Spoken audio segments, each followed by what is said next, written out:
আমি বিশেষ করে মেয়ের বাবারা যারা নিজের মেয়ে বিয়ে দেওয়ার জন্য সরকারি চাকরিজীবী খুঁজেন, পয়সাওয়ালা খুঁজেন, বড় বড় পদে থাকা মানুষগুলোকে খুঁজে বেড়ান, আমি তাদেরকে বলি আপনার মেয়ের জন্য ফজরের নামাজের সামনের কাতারে থাকা যুবকগুলোকে খুঁজে বের করেন।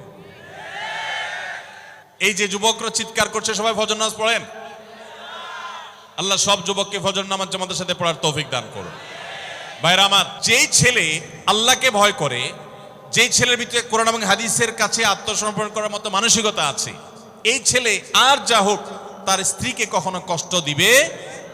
যেই মেয়ে কোরআন হাদিসের কাছে নিজেকে সমর্পণ করেছে, কোরআন হাদিস যেহেতু স্বামীকে শ্রদ্ধা করতে বলে, এই মেয়ে কখনো স্বামীর প্রতি অশ্রদ্ধা করবে না।